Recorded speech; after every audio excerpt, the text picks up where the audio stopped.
सारे हाथ ही ठंडे हो गए हैं। मुझे अकेले ही सारे बर्तन धोने पड़ते हैं। मैं तो परेशान हो गई। तभी गीतिका की सास उसके पास आकर कहती है, गीतिका बहू, इस ठंड में तो सुबह सुबह बड़ी ही मुश्किल से उठा जाता है। अब जरा तू 2 कप चाय दे दे मुझे और तेरे ससुर जी को, थोड़ा ठीक लगेगा। हाँ माँ जी, बस बर्तन धुल ही गए हैं, मैं आप दोनों को चाय लाकर ही दे रही हूँ। वंदना गीतिका की बात सुनकर वहां से चली जाती है। गीतिका बर्तन धोती है, उसके बाद चाय बनाती है और चाय और ब्रेड लाकर डाइनिंग टेबल पर रख देती है।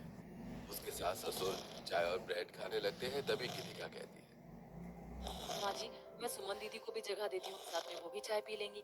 अरे नहीं नहीं बहू, उसे अभी सोने दे। जब सारा काम खत्म हो जाएगा तब उसे जगाना, वरना जल्दी जागने पर वो गुस्सा करती है। गीतिका वंदना की बात सुनकर अपने मन में कहती है, हे भगवान, कैसा परिवार मिला है मुझे। सारे के सारे लोग बस हुक्म जताते रहते हैं, कोई भी मेरी किसी काम में मदद नहीं करता। गीतिका अपने मन में ऐसा सोच ही रही थी कि तभी गीतिका का पति विशाल और उसका देवर शिवम भी वहां आ जाते हैं। अब गीतिका रसोई में जाकर उन दोनों के लिए भी चाय और ब्रेड लेकर आती है। उसके बाद शिवम कहता है, भाभी, आज आप खाने में क्या बना रही हो? देवर जी, सोच रही हूँ कि दाल चावल के साथ आलू और भुट्टे की सब्जी बना लूं और रोटियां बना लूंगी। ओहो भाभी, आप रोज इतना सिंपल खाना बना लेती हो, कभी तो कुछ अच्छा बनाया करो। आज छोले और पूड़ी बना लो, मैं खाने में भी खा लूंगा और लंच में भी ले जाऊंगा। गीतिका, जब शिवम छोले पूड़ी बनाने के लिए कह ही रहा है तो तुम बना लो, मैं भी खा लूंगा। ठीक है जी, मैं बना लेती हूँ। अब गीतिका रसोई में जाती है और सबसे पहले वो छोले का मसाला पीसती है, फिर छोले की सब्जी बनाती है और आटा गूंथ कर वो ढेर सारी पूड़ियाँ भी बनाती है। गीतिका का खाना बन चुका था। तभी सुमन भी अपने कमरे से उठ कर आती है और कहती है, भाभी, रसोई से खुशबू तो बहुत अच्छी आ रही है। जल्दी से खाना लगा दो और मेरा लंच भी पैक कर दो, मुझे कॉलेज जाना है। हाँ हाँ सुमन दीदी, मैं अभी आपका लंच पैक कर देती हूँ।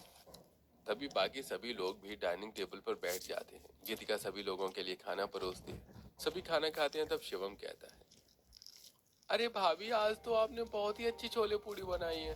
मेरे लंच बॉक्स में 2 पूड़ियाँ ज्यादा ही रख देना। सभी के खाना खाने के बाद गीतिका रसोई में जाती है और अपने पति देवर और नंद का लंच बॉक्स पैक करके दे देती है। गीतिका की नंद कॉलेज चली जाती है और पति और देवर ऑफिस चले जाते हैं। अब बहुत ठंड लग रही है, ऐसा करती हूँ कि थोड़ी देर धूप में जाकर बैठती हूँ, मुझे अच्छा लगेगा। यही सोचकर गीतिका छत पर जाती है और धूप में कुर्सी लगाकर बैठ जाती है। उसे बैठे थोड़ी ही देर हुई थी कि तभी उसकी सास वहां आती है और कहती है, अरे गीतिका, तू कितनी देर से धूप में बैठी है? ऐसा लग रहा है कि सारी ठंड तुझे ही लग रही है। सारे बर्तन रसोई में पड़े हुए हैं। कितनी बार कहा है कि रसोई में जूठे बर्तन मत छोड़ा कर। जी माँ जी, मैं अभी जाकर उन्हें धो लेती हूँ। अच्छा सुन, रसोई में जा रही तो अपने ससुर जी और मेरी चाय भी बना लेना। ठंड में तो बार बार चाय पीने का मन करता है। अब गीतिका रसोई में जाती है और बर्तन धोते हुए अपने आप से कहती है, इतने सारे बर्तन धोने पड़ते हैं मुझे दोनों टाइम, ऊपर से माँ बाबूजी की फरमाइशें अलग। मैं तो इस ठंड में काम कर करके परेशान हो गई हूँ। बर्तन धोने के बाद गीतिका अपने सास ससुर के लिए चाय बनाती है और फिर उन्हें ले जाकर देती है। तब गीतिका के ससुर जी चाय पीते हुए कहते हैं, अरे गीतिका बहू, ठंड को आए जमाना बीत गया, लेकिन तुमने एक भी बार मक्के की रोटी और सरसों का साग नहीं बनाया। अरे भाई, परंपराएं भी कोई चीज होती है। आज रात को खाने में मक्के की रोटी और सरसों का साग बना देना। ठीक है पिताजी, मैं बना लूंगी। ऐसा कहकर गीतिका घर के कामों में लग जाती है। देखते देखते शाम हो जाती है और खाना बनाने का समय हो जाता है। गीतिका रसोई में जाती है और मक्के की रोटी के लिए आटा गूंथती है और सरसों का साग काटते हुए अपने आप से कहती है, ठंड का मजा तो सिर्फ ये लोग ले रहे हैं, मुझे तो मिल रही है सिर्फ और सिर्फ सजा। सुबह शाम इस रसोई में रह रहकर तो मैं परेशान हो गई हूँ। ऐसा लगता है कि इस रसोई के अलावा मेरे जीवन में कुछ बचा ही नहीं है। यही सोचते हुए गीतिका सारा खाना बना लेती है और रात को सभी लोगों को खाना लगा देती है। तभी गीतिका की नंद सुमन मक्के की रोटी और सरसों का साग देखकर मुंह बनाते हुए कहते हैं, क्या भाभी, आपने पुराने जमाने का खाना बनाकर रख दिया? मतलब मक्के की रोटी और सरसों का साग कौन खाता है? सुमन, आज पिताजी ने यही बनाने को कहा था तो मैंने बना लिया। हाँ तो भाभी, आपको सिर्फ पिताजी के लिए बनाना चाहिए था। मैं ये सब नहीं खाऊंगी, मुझे तो आप मैगी बनाकर दे दो, मैं वही खा लूंगी। अब गीतिका रसोई में जाती है और सुमन के लिए मैगी बनाकर लाती है और सुमन को दे देती है। तब सुमन कहती है, कोई साधारण कोम्ब नहीं, ये है कन्वीनियंट हेयर टचअप कोम्ब जो व्हाइट बालों को इंस्टेंटली ब्लैक करता है। कई बार हमें अचानक से बाहर जाना होता है और डाई लगाना मुश्किल हो जाता है, तो आप इसे यूज करके अपने ग्रे हेयर्स को तुरंत ही ब्लैक कर सकते हैं। इसमें अमोनिया मैगी बनाकर लाती है और सुमन को दे देती है। तब सुमन कहती है, भाभी आज तो मैं मैगी खाकर काम चला लेती हूँ, लेकिन कल आप मेरी पसंद का खाना आलू मटर की सब्जी और कुलचा बना लेना। वैसे भी आलू मटर की सब्जी और कुलचा खाए काफी दिन हो गया है। सभी लोग खाना खा लेते हैं। उसके बाद मेरे गीतिका फिर छल्ला से को रसोई में जाकर साफ सफाई करती है और बर्तन हम्म, धोती है। ऐसे समय बीत रहा था। गीतिका सुबह उठती और घर की साफ सफाई करती, बर्तन धोती और ठंड में नहीं घर का सारा काम करती और सभी लोगों की पसंद का खाना बनाती। एक दिन क्यों गीतिका की यार सास से मिलने पड़ोसन आशा आती है। तब गीतिका की सास उसे आवाज देकर कहती है, अरे गीतिका बहू, जरा हम लोगों के लिए चाय और नाश्ता बना ले। जी माँ जी।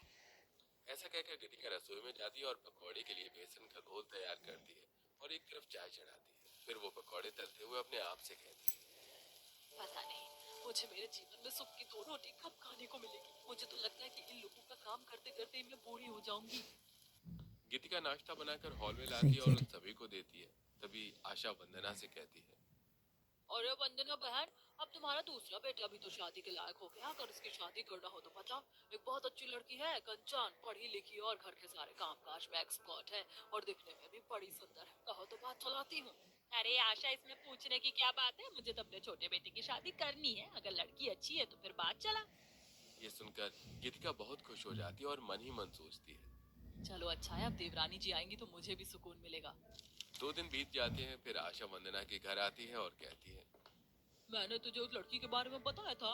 मैंने उसके घर में बात कर ली है। ये रही इसकी फोटो। कल संडे है, तुम सभी लोग जाकर उसे देखो।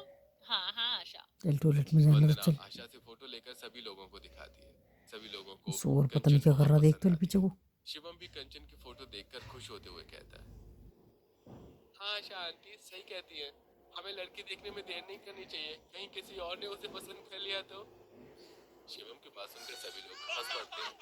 अगले दिन सभी लोग कंचन को देखने उसके घर जाते हैं। कंचन सभी लोगों को बहुत पसंद आती है और इस तरह कंचन और शिवम की शादी की बात पक्की हो जाती है। देखते ही देखते 2 महीने का समय गुजर जाता है और कंचन दुल्हन बनकर शिवम के घर आ जाती है।